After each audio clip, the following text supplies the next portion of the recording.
Be a Baller podcast where we celebrate leaders, dreamers, and legacy builders who are shaping culture and purpose. Today's conversation shines a light on faith, creativity in film, and the power of storytelling to heal and inspire. We're honored to have in the studio the creative minds behind the new holiday movie, hashtag Worst Christmas Ever. We have actor, producer, and director Mo Hall, co-writer and co-director Tony L. Patterson, and the film stars Shanti Lowry, Mo Ashley, Jane Mauder.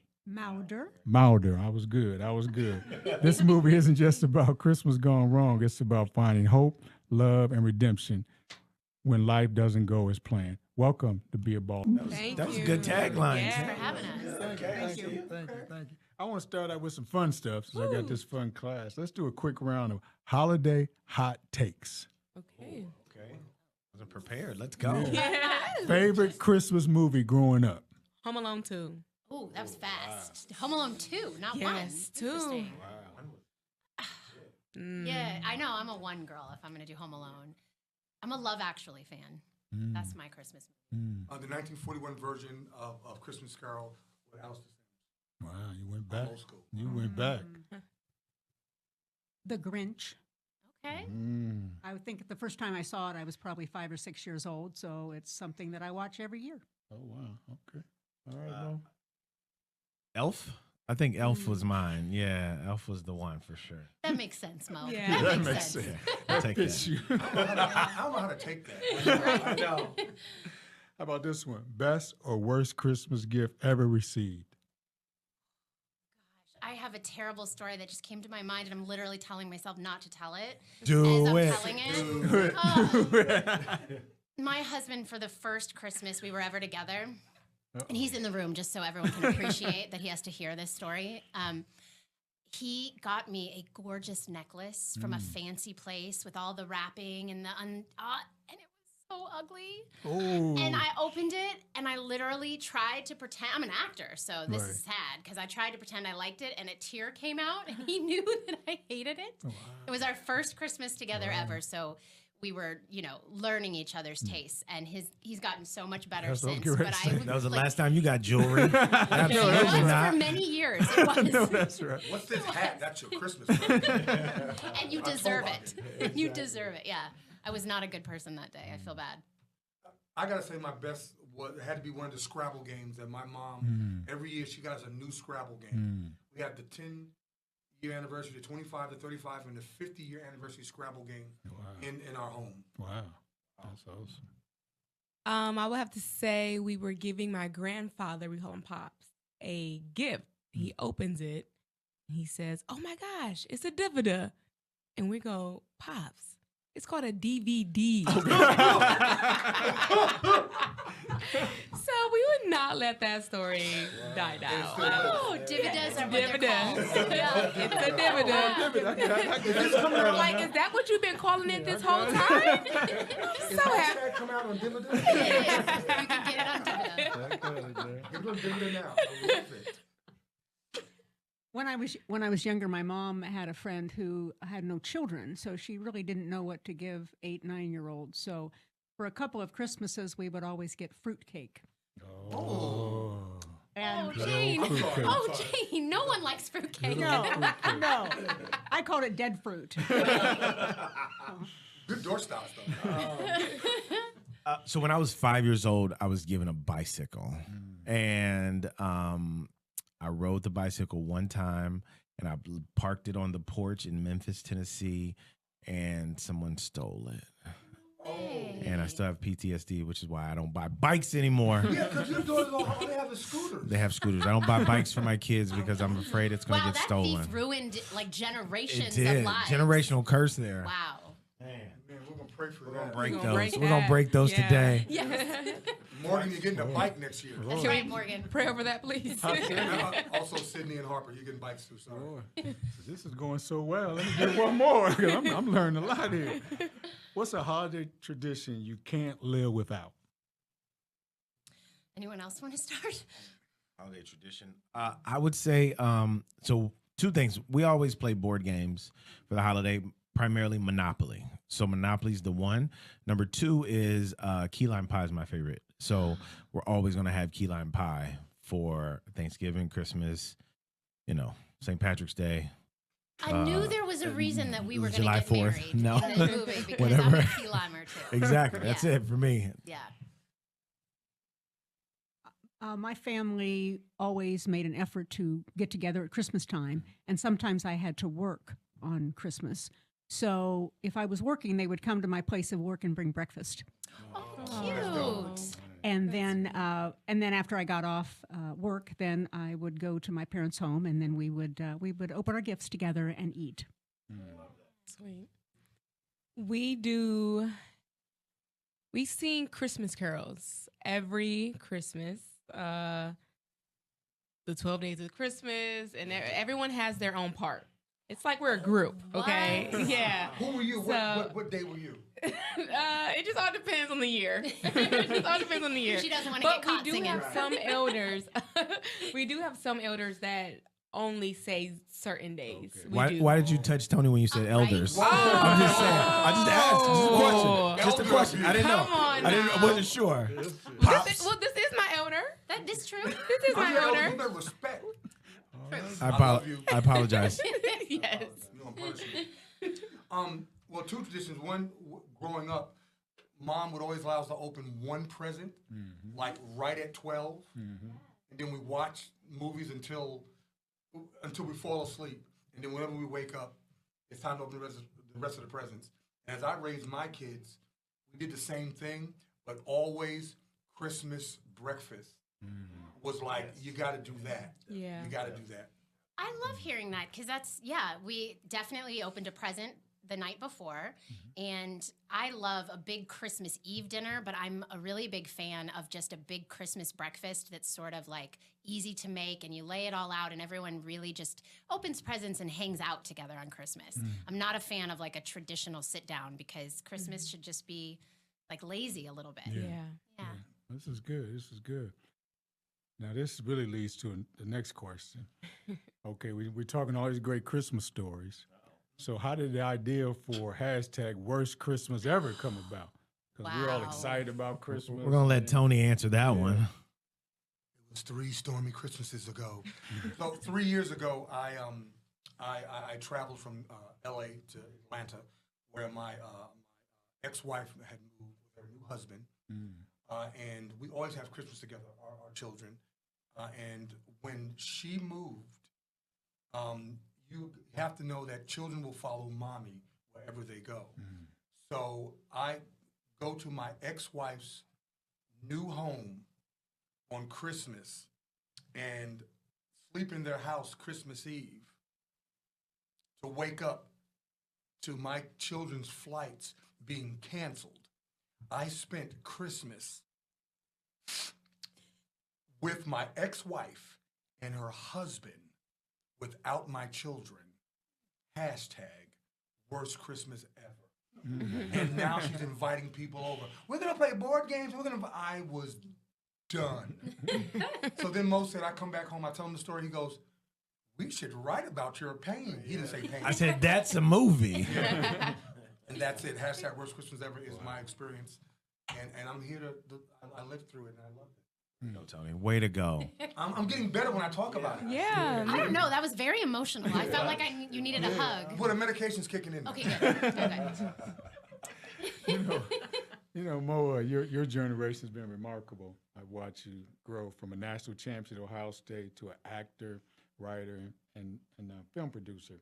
What inspired your shift from the football field to filmmaking, and how has your faith guided that transition? No, faith has been huge. Obviously, growing up, that was one of the biggest things in my household. My dad and mom, it was like, hey, God is number one. And as I continued to rely on God, I continued to grow in success, obviously from academically and sports wise. And then when I needed God the most was after I finished football, right? So after 23 years old, this is what I've been doing. I'm growing up in the same place where I've had the success as a football player. So this is how people know you, and now you don't have that anymore. who am I? What kind of identity do I have outside of football? So that took a lot, and it took a lot of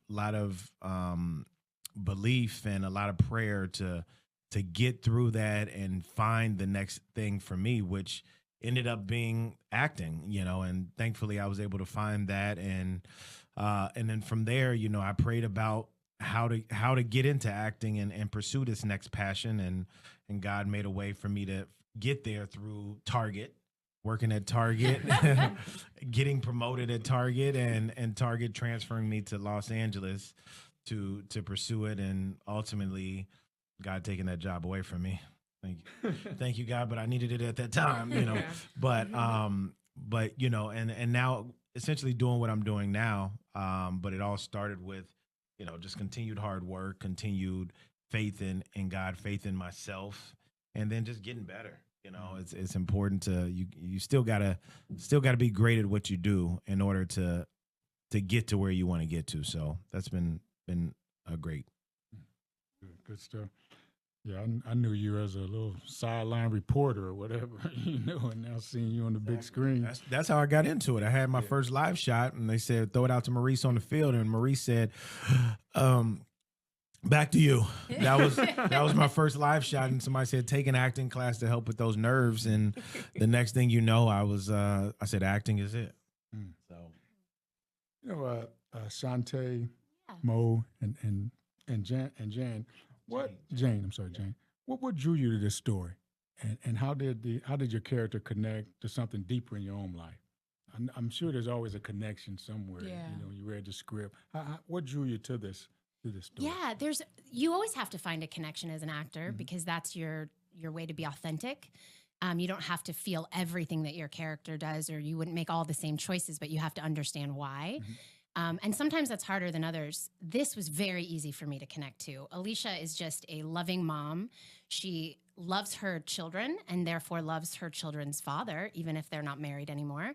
And she definitely loves her fiance and her new life she's leading. And she leads with love and is, trying to include everyone all the time. And that was sort of easy to get into. She's just a loving mom. There's a lot of drama that happens, and that's also easy to get into because at Christmas, there's always drama, right? You have expectations, and then everything goes awry, and it's stressful. But when I read the script, it just felt real. It felt like a real situation because it was. And it was written beautifully, and I just felt like I want to be on set and film that, and I also want to see that. And so that's when you should probably do the part. Good. For me, with Haley, for a young lady to go after her dreams, that's something that I can definitely relate to, especially in the time where, like, living in LA, with the child. I think acting is also entrepreneurship. So you could, like, we're entrepreneurs. So imagine living in LA with a child and your husband is also an entrepreneur, but still going after it, not letting obstacles stop you no matter what. And that's why I'm here today, because of God. And I love how we talked about faith, because that's something that you mentioned it was after football is when you really had to depend on God. And I can definitely relate to that, going after my dreams. That's when I really started building that relationship and watching him work. And then in another area, I can say I related to Haley, her being the glue in the family. I have 3 brothers. Okay. And I talk to them all the time. We help each other out. I'm close to my parents. So I would say, obviously we have conflict, but we know how to work through it, and we get through it and become stronger. So yeah, I think me and Haley have that in common. Good. Now, Jane, you're Mo's acting partner in the class. Exactly. When he was younger. We were both younger. Yes. Elder. Yes, we were both younger. In fact, my hair was not gray. Yes, I did. I met Mo probably about 18 years ago, and I think it was in the class that he was told to take after his situation. And I tell this story because it kind of tells you a little bit about who he is. I went to a play that he had done after he'd taken some classes. He was doing some plays, and I went and I thoroughly enjoyed his performance in the play. And I told him that afterwards, and then I left. And I'm on my way home, and I get a call, and it's him. And he thanked me for coming and for saying those kind words. And then he said, "Okay, now I want you to really tell me what I need to work on," and that kind of thing. So I don't remember what I told him. I'm not even sure I remember the play, what it was. You played a detective. Yeah, cliffhanger. Yeah. Oh, is that what it was? Okay. So the thing was that I do remember at that very moment when he, told me what he wanted to work on and that kind of thing, I thought, okay, this guy's going to do really well in whatever he chooses because he's a hard worker and he wants to build on all the things that he learns, and he's not afraid to, try. And with his background being a football player, he's used to working hard, and you don't always, just because you work hard doesn't necessarily guarantee you what you consider successful, but at least you do learn from it. And here we are today. Awesome. That's awesome. Oh, Maurice, your holiday films are Heart for Christmas and now #Worst Christmas Ever, both center on love and redemption. What fuels your passion for creating stories that move people? Yeah, well, I think it's easy to. I think it's in the real world, nothing's perfect, right? There's always things that we look at and wish we could have gone back and done differently. And I think it's important to show that. But also at the same time, I think it's important to show family. I think it's important to show forgiveness and redemption and persistence, like all those things that come across, especially in any movie or, but especially in holiday films where, we want the traditional Christmas holiday, everything's going to be okay, but everything it's not always okay, but it ends up working out. It's what, it's what the Bible says, all things work together for the good. Right. So, and that's essentially what we're saying in every project that we do, that although things might go haywire and chaos might happen, they all come together, at the end to give us what we need. Good. Tony, this is a legacy podcast. And how do you define legacy when it comes to storytelling and representation in film? Legacy to me is, I speak to that to my children all the time. What's your legacy? What do you leave behind? So when it comes to film, 1 million people can see your film. I can talk to 4 of my kids, but 1 million people will see my film. So it's important that what we put out there is there's some kind of moral foundation to everything that Mo and I write and or produce. When it comes to this latest venture, #Worst Christmas Ever, it's about forgiveness. And I tell my kids, and they always they know what's coming. It's called a daddyism. And I tell them, I said, the strongest force in the world is forgiveness. Because if we have forgiveness, we don't send our children to war. And as a veteran, I understand what that is. I've never seen war, but I've seen things happen where you choose not to forgive. So as far as legacy, for me, it has to be a legacy of love and kindness and forgiveness. And we have that in our films. There's always something underneath, whether it's comedy, drama, whatever, sci-fi.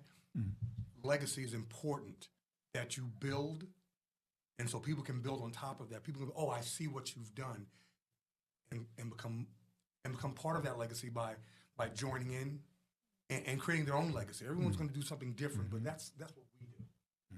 Great. As a cast, Shantae, Mo, and Janet, when you think about your own legacies as artists and as people, what kind of impact do you hope your work leaves behind? That's a beautiful question. Because I think a lot of us actors get into acting for ourselves. I got into it because I had a really hard childhood and I didn't necessarily want to be myself all the time. And getting into other characters was a release and an escape. And so then once I, got through that and was okay being myself, I now want to find another reason to do this thing that I love. And that is giving back. And that does form a legacy. So it's something I've been thinking about more lately. Like, why am I making this project? To have fun on set or for something more? And it's just been really heavy on my mind lately. I think the world is in a place that feels a little heavy. And I would like to do something to be a part of making it better.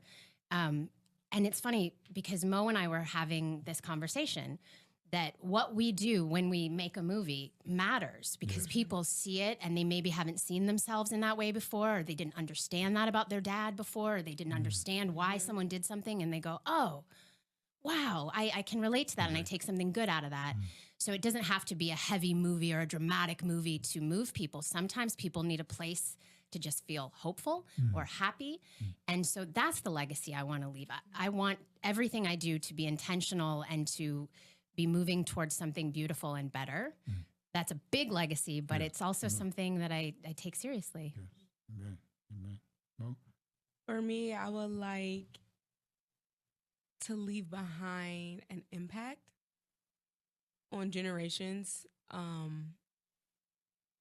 When I watch movies, especially now that I'm getting older and I am experiencing real life, adult life with the family and everything, certain things you used to think, it starts changing. And a lot of the time, movies can influence and open someone else's perspective or something, or even bring in communities together because, you may be a Black man going through something and someone could be a white male and not really understand the difference in our worlds. But when you're giving an image, a vision, and you see it and you watch it, then that can be like, oh, you know what? I can see now. Like, my eyes have been open now. So it's like making changes, making topics that aren't talked about, that's not normalized, to normalize it.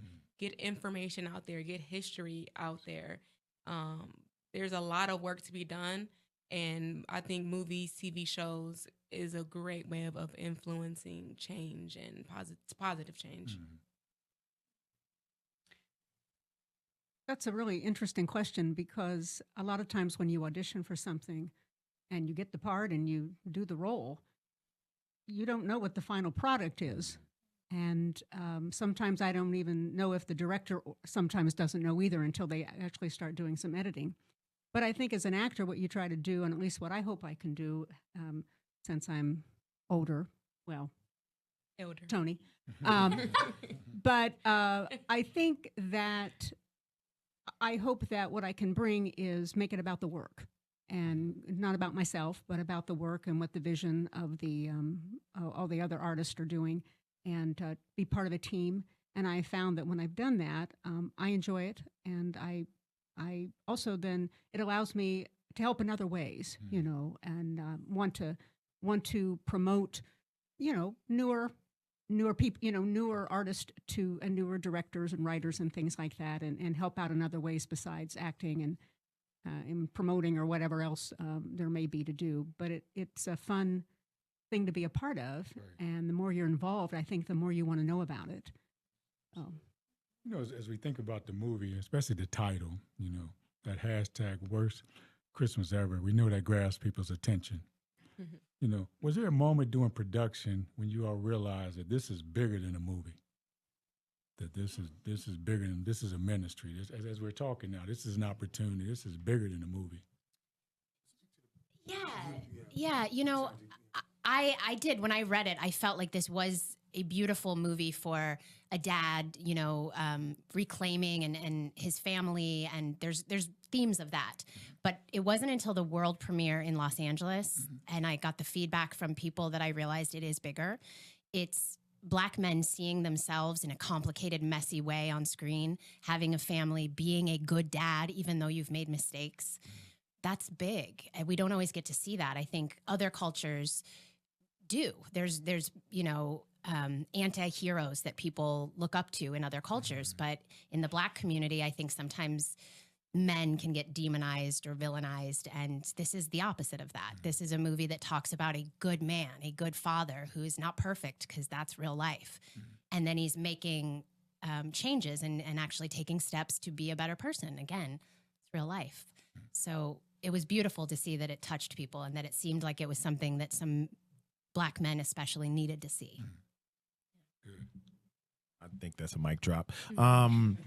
Yeah, I mean, I think it always comes when you get a chance to watch the movie with a group of people who don't know you, and they're literally just looking at the movie as a whole, and you see how it touches various different people different ways. You know, someone picks up on the redemption, someone picks up on the relationship, you know, and it's just it's great to see that. Obviously, when you hear #worst Christmas ever, it like you said, immediately catches your attention. You're like, this is gonna be something crazy. And but you get a chance to see the complications of things and relationships and blended families and all those different things that are like we've said, real life.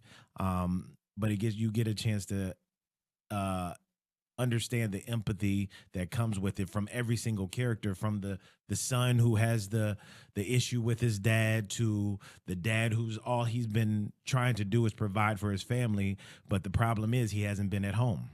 So he's been working. All he thought work was what he was taught growing up to provide for your family, but as a result he lost his wife. Right? And with the daughter who, you know, she's an entrepreneur, but she's also a daddy's girl. And she understands dad wasn't there, but dad was trying his best, you know. And then you have, you know, my character who plays the almost insecure fiance and, you know, understands that, you know, my stay-at-home job and his work job, even though I want it to be the same, it's not the same.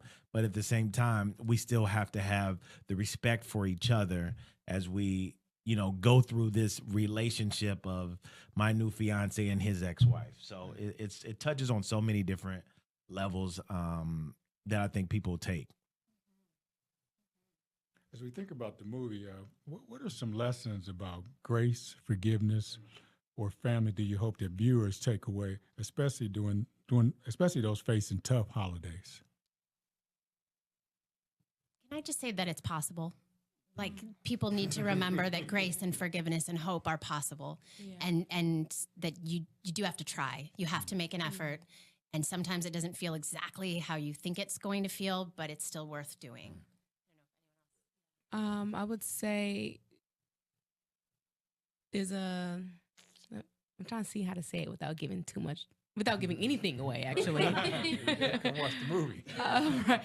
Okay, so when there is a conflict in your relation, within the family, which is a relationship, to be open-minded when you are receiving it, because your perception is reality, but also you got to remember that other person's perception is reality as well.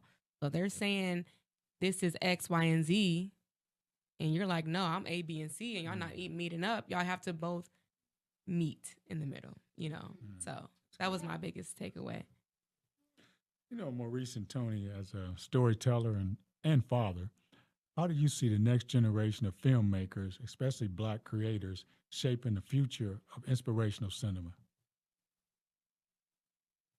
Honest filmmaking. You know, we can have the tendency to say the things in a crowded room that we think they want to hear that's acceptable. Negative. No, I don't.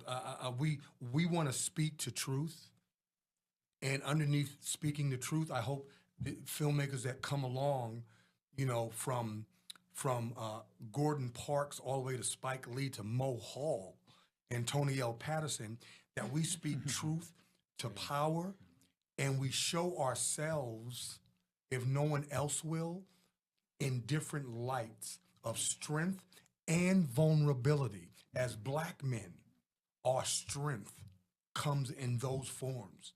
And I hope the young artists that we work with, you know, Mo Ashley, I mean, phenomenal talent, okay, as a young artist. And this is our first feature film. So we want to speak truth, and we want the next generation to do the same. I don't think I can say anything any better, so I'm gonna just leave it at that. Wait, was that a mic drop? Correct, Mic Tony. drop. Good job. Was it a Nice Bar. work. It was a bar. It's It's a bar. It's a bar. We got bars. You know, for everyone here, what advice would you give to someone who feels called to create but doesn't know where to start? I would say, if you're gonna go after it, you got to go after it. Especially this business isn't I just want to try it out because there's too many people doing it, and there's too many people that are great that aren't getting jobs. So if you're going to really go after it, you got to go all in. There's no, I'm just going to give it whatever. It's like I'm going to train, I'm going to take classes, I'm going to do all the necessary things I need to do, get headshots. Yeah, and if you're willing to do that, then get in it. But you got to be willing to go all in or it's not worth it. And don't forget, if you love it now and you're wanting to get into it, to remember to love all aspects of it or don't get into it. Love the training, love the rehearsing, love the going into the auditions and just meeting people. You don't have to love not getting a job and hearing a no, but don't fear an audition and go, oh God, it's going to be so bad. And because then why are you doing it? You're making your life unhappy. Go into it because you love it and remember to keep loving it as you're working hard, as Mo said. I would say I personally think it's an excuse to say I don't know where to start in this day and age. Way too much information out there nowadays. You can start. It doesn't have to be right, but you can start. There you go. 100%. I was listening to a podcast, and they actually referred to a local pastor saying that if you're really passionate about something, you'll figure it out. Oh, come on now. And I think that's in anything, in life, in anything. So part of it has to be passion. Yeah. That's good. Tony, No. Passion is what drives me. You know. I talk to my kids, and the daddyism is the good news is daddyism 101. The good news is it's up to you. The bad news is it's up to you. All my kids know that, Daddy, not again. We in that little church in here today. All these We're gonna raise the daddyisms offering. and all Can we that. get the deacons? Leave it to me. Leave it to me. Make sure you love me. As we wrap up, I just have this one thing about Mo. His dance skills are terrible. Make sure everybody knows that. Make sure everybody knows that. We're getting real Mic drop. Wait till you see the movie. I was just Mo. going to say, he's not so bad. Wait till you see the movie. Your boy got it. That's one thing Mo did.